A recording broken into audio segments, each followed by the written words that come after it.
नमस्कार दोस्तों, स्वागत है आपका मेरे चैनल सीटेट पाठशाला में। आई होप कि आपकी तैयारी बहुत अच्छी चल रही होगी क्योंकि एग्ज़ाम बहुत ही नज़दीक है। इसलिए मैंने डिसाइड किया है कि आपको ज़्यादा से ज़्यादा क्वेश्चंस करा दिया जाए, जैसे प्रीवियस ईयर के क्वेश्चंस और मॉक टेस्ट, प्रैक्टिस सेट, ये सारी चीज़ें आपको करा दिया जाए ताकि आप एग्ज़ाम में बहुत अच्छे से क्वेश्चंस अटैम्प्ट कर पाएँ। और जितना ज़्यादा आप क्वेश्चंस की प्रैक्टिस करेंगे उतनी ही संभावना बढ़ जाती है कि आपको बिल्कुल भी एग्ज़ाम हॉल में आपको बिल्कुल भी कन्फ्यूजन नहीं होगा क्वेश्चन अटैम्प्ट करते वक्त। तो मैंने यही सोचा है कि आपको ज़्यादा से ज़्यादा क्वेश्चंस की प्रैक्टिस करा दी जाए क्योंकि समय बहुत कम है, तो ये टाइम है कि आप ज़्यादा से ज़्यादा क्वेश्चंस ही अटेम्प्ट करें, वो ज़्यादा अच्छा है। तो आज मैं आपके लिए प्रीवियस ईयर 2024 दिसंबर का सीडीपी का क्वेश्चन लेकर आई हूँ और मैंने ऐसा सोचा है कि मैं आपको सारे सब्जेक्ट्स का करा दूँगी प्रीवियस ईयर क्वेश्चन और प्रैक्टिस सेट।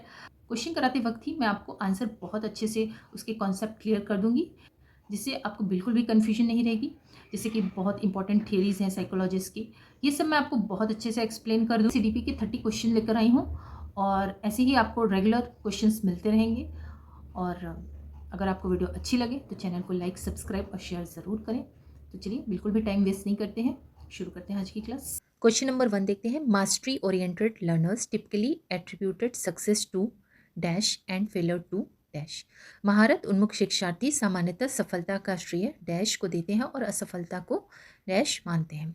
तो करेक्ट आंसर है 4, ability and effort insufficient effort, यानी क्षमता और प्रयास, अपर्याप्त प्रयास।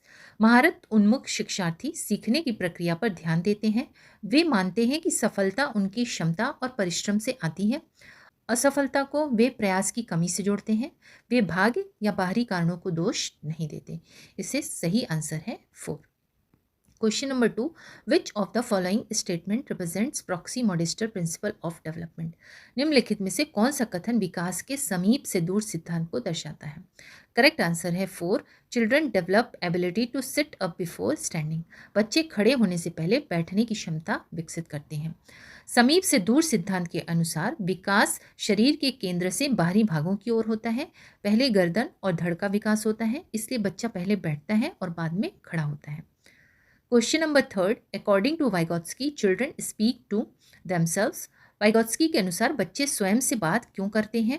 करेक्ट आंसर है first, to aid thought and for self regulation, सोचने में सहायता और आत्मनियंत्रण के लिए।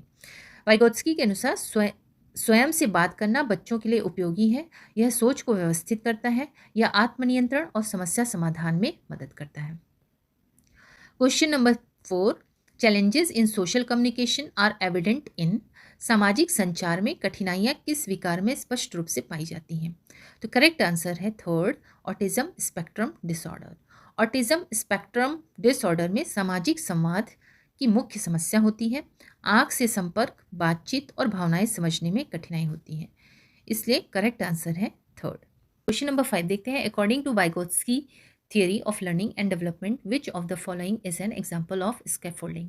वाइगोत्स्की के अधिगम एवं विकास सिद्धांत के अनुसार निम्नलिखित में से कौन सा सहारा प्रदान करने यानी स्कैफोल्डिंग का उदाहरण है। तो करेक्ट आंसर है first, breaking a task down into smaller steps and providing support as needed. किसी कार्य को छोटे छोटे चरणों में बांटना और आवश्यकता अनुसार सहायता देना। स्कैफोल्डिंग का अर्थ है बच्चे को सीखते समय आवश्यक सहायता देना। शिक्षक कार्य को छोटे भागों में बांटकर मार्गदर्शन करता है। जैसे जैसे बच्चा सक्षम होता है, सहायता धीरे धीरे हटा ली जाती है। यह अवधारणा वाइगोत्स्की की ZPD से जुड़ी है, इसलिए करेक्ट आंसर है first. Question number 6, dysgraphia is characterised by. Correct answer है सेकंड, डिफिकल्टीज इन राइटिंग, लिखने में कठिनाई। डिस्ग्राफिया एक अधिगम अक्षमता है। इसमें मुख्य समस्या लिखने से संबंधित होती है। हस्तलेख, शब्द गठन और लिखित अभिव्यक्ति प्रभावित होती है। यह पढ़ने या व्यवहार से संबंधित विकार नहीं है, तो करेक्ट आंसर है option 2। Question number 7, in order to help students to become good problem solvers a teacher should emphasise on the practice of. छात्रों को अच्छे समस्या समाधानकर्ता बनाने के लिए शिक्षक को किस अभ्यास पर बल देना चाहिए। तो करेक्ट आंसर है third, breaking large complex problems into smaller manageable problems. बड़ी और जटिल समस्याओं को छोटी छोटी सरल समस्याओं में बांटना। अच्छे समस्या समाधान के लिए समस्या को भागों में बांटना आवश्यक है। इससे समस्या सरल हो जाती है। छात्र क्रमबद्ध ढंग से समाधान खोज पाते हैं। यह उच्च स्तरीय चिंतन कौशल को विकसित करता है। करेक्ट आंसर है थर्ड। क्वेश्चन नंबर 8 देखते हैं। ये असर्शन और रीजन का क्वेश्चन है, यानी अभिकथन और कारण। तो फर्स्ट असर्शन देखते हैं। Teachers should use multi sensory materials to cater to needs of students in an inclusive classroom. समावेशी कक्षा में छात्रों की आवश्यकताओं को पूरा करने के लिए शिक्षकों को बहुसंवेदी सामग्री का उपयोग करना चाहिए। रीजन देखते हैं। Inclusive classroom should adopt standardisation of curricular materials as well as assessment strategies. समावेशी कक्षाओं में पाठ्य सामग्री तथा मूल्यांकन रणनीतियों का मानकीकरण अपनाया जाना चाहिए। तो करेक्ट आंसर है first, A is true but R is false, यानी असर्शन सही है और रीजन गलत है। समावेशी कक्षा में बहुसंवेदी सामग्री का उपयोग आवश्यक है। यह विभिन्न प्रकार के शिक्षार्थियों की जरूरतों को पूरा करता है, लेकिन समावेशी शिक्षा में मानकीकरण नहीं बल्कि लचीलापन आवश्यक होता है। इसलिए कारण कथन गलत है। Question number 9, in the constructivist view, रचनावादी दृष्टिकोण के अनुसार करेक्ट आंसर है third, learning is extending and transforming the current understanding. अधिगम वर्तमान समझ का विस्तार और रूपांतरण है।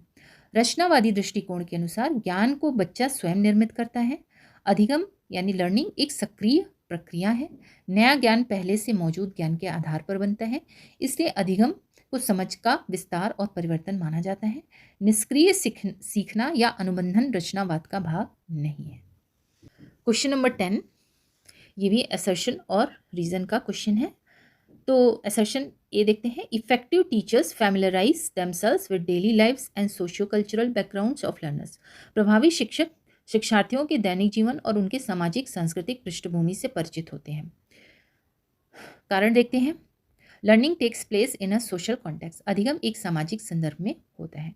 तो करेक्ट आंसर है third, both A and R true, यानी R is the correct explanation of A. अधिगम सामाजिक वातावरण में होता है। बच्चे का परिवार, संस्कृति, समाज और उसके सीखने को प्रभावित करता है, इसलिए प्रभावी शिक्षक छात्रों की पृष्ठभूमि को समझते हैं। कारण कथन अभिकथन की सही व्याख्या करता है। Question number 11, meaningful learning is primarily not about. सार्थक अधिगम मुख्य रूप से किसके बारे में नहीं है। करेक्ट आंसर है फर्स्ट, मेमोराइजिंग इंफॉर्मेशन, जानकारी को रटना। सार्थक अधिगम में रटने पर जोर नहीं दिया जाता, इसमें अवधारणाओं को समझना आवश्यक होता है। छात्र स्वयं ज्ञान का निर्माण करता है। कौशलों का विकास भी सार्थक अधिगम का भाग है। इसलिए करेक्ट आंसर है फर्स्ट। क्वेश्चन नंबर 12 देखते हैं। ये भी असर्शन और रीजन का क्वेश्चन है। असर्शन देखते हैं। Teacher should encourage boys of a class to participate in sports while assigning art decoration to girls. शिक्षिका को अपनी कक्षा में लड़कों को खेलों में भाग लेने के लिए प्रोत्साहित करना चाहिए तथा लड़कियों को कला सज्जा का कार्य देना चाहिए। Reason, children acquire gender roles primarily because of the underlying biological differences. बच्चे मुख्य रूप से अंतर्निहित जैविक भिन्नताओं के कारण लिंग भूमिकाएं ग्रहण करते हैं। तो करेक्ट आंसर है second, both A and R false, यानी दोनों गलत हैं, यानी असर्शन एंड रीजन दोनों गलत हैं। क्योंकि लड़कों और लड़कियों को अलग अलग भूमिकाएं देना लैंगिक पक्षपात है। शिक्षक को सभी गतिविधियों में समान अवसर देना चाहिए।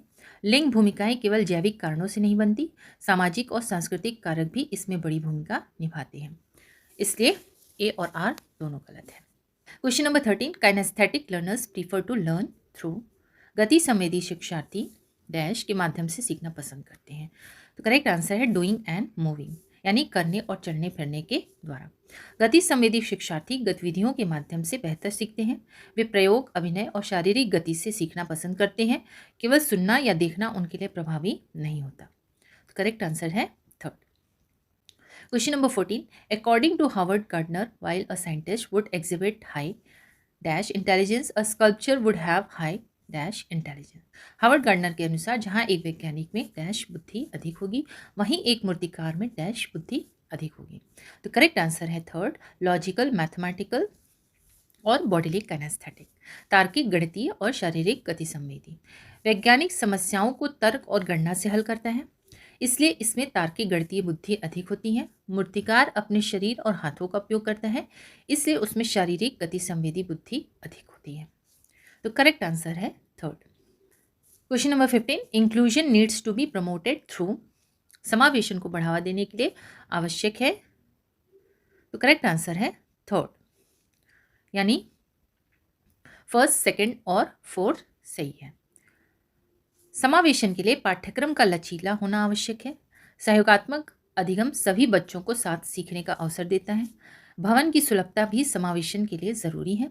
पृथक्करण और नामकरण समावेशन के विरुद्ध है, इसलिए करेक्ट आंसर है थर्ड।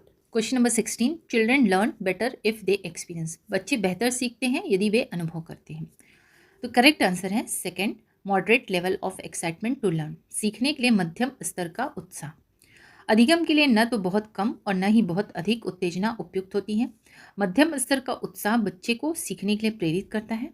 अत्यधिक चिंता सीखने में बाधा बनती है। इसे यर्क्स डॉटसन नियम से जोड़ा जाता है, इसलिए सही आंसर है सेकंड। क्वेश्चन नंबर 17, ये भी असर्शन और रीजन का क्वेश्चन है। ये देखते हैं, children below the age of 5 to 6 years should not be pressurise to write properly and within the lines. 5 से 6 साल के कम आयु के बच्चों पर सही ढंग से और रेखाओं के भीतर लिखने का दबाव नहीं डालना चाहिए। R children gain a control of finer motor skills from 5 to 6 year onwards. बच्चे 5 से 6 वर्ष की आयु के बाद सूक्ष्म गतिशील कौशल पर नियंत्रण प्राप्त करते हैं। तो करेक्ट आंसर है third, both A and R true. R is the correct explanation of A. तो छोटे बच्चों में सूक्ष्म गतिशील कौशल पूरी तरह विकसित नहीं होते, इसलिए उन पर साफ और सीमाओं के भीतर लिखने का दबाव नहीं डालना चाहिए। 5 से 6 वर्ष के बाद ही हाथ की मांसपेशियों पर बेहतर नियंत्रण आता है, इसलिए कारण और अभिकथन की सही व्याख्या करता है। Question 18, children often comes up with their own explanations of events around them. On being probed, a young boy says God was tired of carrying the buckets of water on his shoulders, so explains rains. बच्चे अपने आसपास की घटनाओं की अपनी व्याख्याएं करते हैं। पूछे जाने पर एक छोटा बच्चा कहता है कि भगवान पानी की बाल्टियां अपने कंधों पर ढोते ढोते थक गए, इसलिए बारिश होती है। तो करेक्ट आंसर है 4, indicate that children have naive understanding rooted in their cultural context with which they try to understand events. यह संकेत करता है कि बच्चे अपनी सांस्कृतिक संदर्भ से जुड़ी सरल समझ के आधार पर घटनाओं को समझने का प्रयास करते हैं। बच्चे अपने अनुभव और सांस्कृतिक वातावरण के आधार पर घटनाओं की व्याख्या करते हैं। यह उनकी सोच का स्वाभाविक तरीका है। यह न तो तर्क की कमी है और न ही बौद्धिक कमजोरी। इसे सहज या सरल समझ कहा जाता है। क्वेश्चन नंबर 19, पियाजे describe cognitive development as occurring in. पियाजे ने संज्ञानात्मक विकास का वर्णन किस रूप में किया है? तो आंसर है थर्ड, 4 क्वालिटेटिवली डिफरेंट स्टेज, 4 गुणात्मक रूप से भिन्न चरणों में। पियाजे के अनुसार संज्ञानात्मक विकास 4 चरणों में होता है। हर चरण गुणात्मक रूप से भिन्न होता है। ये चरण क्रमबद्ध और सार्वभौमिक होते हैं, इसलिए संज्ञानात्मक विकास को 4 अलग अलग चरणों में बांटा गया है। क्वेश्चन नंबर 20 देखते हैं, during play time at school Rishabh, a 7-year-old boy, picked a doll to play with. Some of his peers made fun of him for his choice of toy. As a teacher who wants his student to grow up with gender role flexibility, which of the following would be the best response to the situation by the teacher? विद्यालय में खेल के समय 7 वर्षीय ऋषभ ने खेलने के लिए एक गुड़िया चुनी। उसके कुछ साथियों ने उसके खिलौने के चयन का मजाक उड़ाया। एक शिक्षक के रूप में जो अपने विद्यार्थियों में लैंगिक भूमिका में लचीलापन विकसित करना चाहता है, निम्नलिखित में से कौन सी प्रतिक्रिया सबसे उपयुक्त होगी? तो करेक्ट आंसर है third, let Rishabh play with doll and tell other children that they can also choose any toy of their choice. Rishabh को गुड़िया से खेलने देना और अन्य बच्चों से कहना कि वे भी अपनी पसंद का कोई भी खिलौना चुन सकते हैं। लैंगिक भूमिका में लचीलापन देने का अर्थ है बच्चों को रूढ़ियों से मुक्त करना। शिक्षक को बच्चे की पसंद का सम्मान करना चाहिए। साथ ही अन्य बच्चों को भी यह सिखाना चाहिए कि खिलौना का कोई लिंग नहीं होता। यह समावेशी और संवेदनशील दृष्टिकोण है। Question number 21, in developmental terms, a time frame where an individual upholds an amplified sensitivity to particular incentives for developing particular skills to function in an efficient manner is referred to as dash of development. विकास के संदर्भ में वह समय अवधि जिसमें व्यक्ति कुछ विशेष कौशलों को प्रभावी रूप से विकसित करने के लिए विशेष उद्दीपकों के प्रति अधिक संवेदनशील होता है, विकास की डैश कहलाती है। तो करेक्ट आंसर है थर्ड, क्रिटिकल पीरियड यानी नाजुक निर्णायक अवधि। नाजुक अवधि वह समय होता है जब किसी विशेष कौशल का विकास सबसे प्रभावी ढंग से होता है। इस अवधि में उचित अनुभव न मिलने पर विकास बाधित हो सकता है। भाषा अधिगम इसका प्रमुख उदाहरण है। Question number 22, in order to cater to needs of students struggling with attention deficit hyper activity disorder teacher should avoid. ध्यान न्यूनता, अति सक्रियता विकार से जूझ रहे छात्रों की आवश्यकताओं को ध्यान में रखते हुए शिक्षक को किससे बचना चाहिए? तो करेक्ट आंसर है first, creating distractions and making noises, ध्यान भंग करना और शोर उत्पन्न करना। ADHD वाले बच्चों को ध्यान केंद्रित करने में कठिनाई होती है। शोर और विक्षेप उनके लिए समस्या को बढ़ा देता है। लचीलापन, छोटे कार्य और बहुसंवेदी सामग्री उनके लिए सहायक होती है। इसलिए शिक्षकों को ध्यान भंग करने से बचना चाहिए। Question number 23, Lawrence Kohlberg argued that, Lawrence Kohlberg ने तर्क दिया कि, तो करेक्ट आंसर है third, moral development occurs progressively in stages, नैतिक विकास क्रमिक रूप से चरणों में होता है। कोलबर्ग के अनुसार नैतिक विकास चरणों में होता है। हर चरण पिछले चरण से गुणात्मक रूप से भिन्न होता है। ये चरण क्रमबद्ध होते हैं और निश्चित क्रम में आते हैं, इसलिए नैतिक विकास को चरणबद्ध माना गया है। Question 24, eight which level of Kohlberg's moral development does individuals ethical behaviour mainly depend on the mindset of what do people think of me. Kohlberg के नैतिक विकास के किस स्तर पर व्यक्ति का नैतिक व्यवहार मुख्य रूप से लोग मेरे बारे में क्या सोचते हैं इस मानसिकता पर निर्भर करता है? तो करेक्ट आंसर है कन्वेंशनल यानी पारंपरिक। पारंपरिक स्तर पर व्यक्ति सामाजिक स्वीकृति पर ध्यान देता है। वह यह सोचता है कि समाज और लोग उसे कैसे देखते हैं। अच्छा बनने का अर्थ दूसरों की अपेक्षाओं को पूरा करना होता है। तो करेक्ट आंसर है 4। Question number 5, according to Jean पियाजे, a child who is unable to understand the logic behind simple mathematical reversals such as 4 plus 5 is equal to 9.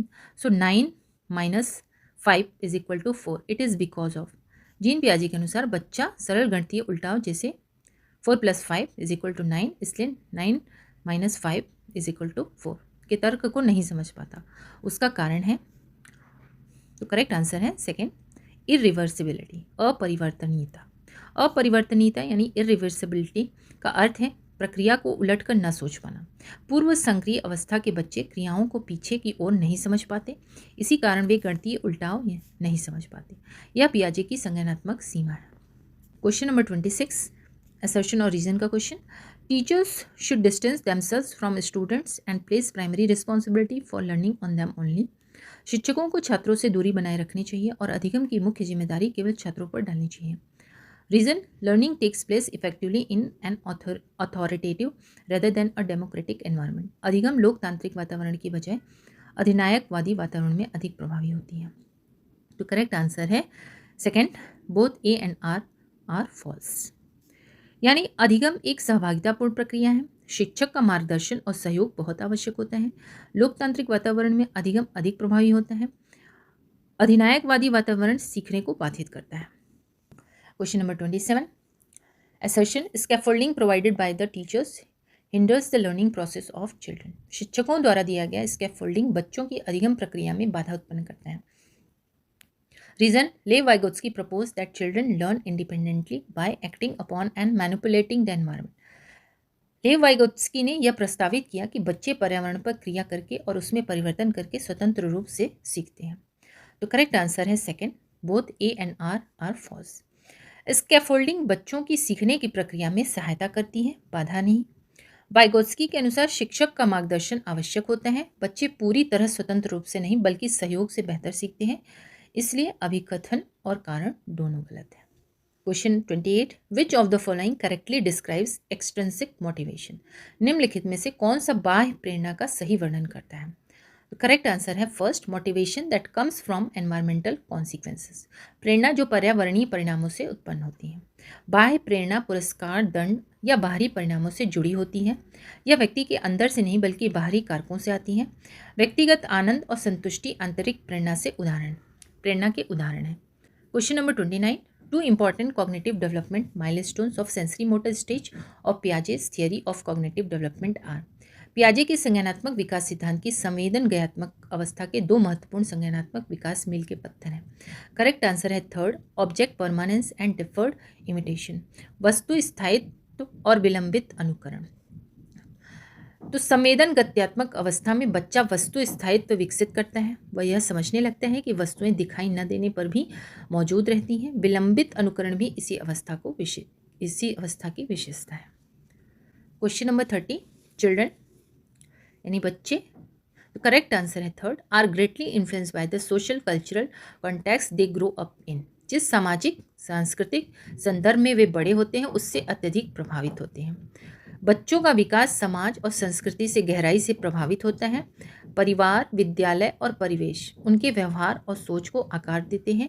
ना तो वे पूरी तरह खाली स्लेट होते हैं, न ही सब कुछ जन्म से तय होता है। तो करेक्ट आंसर है थर्ड।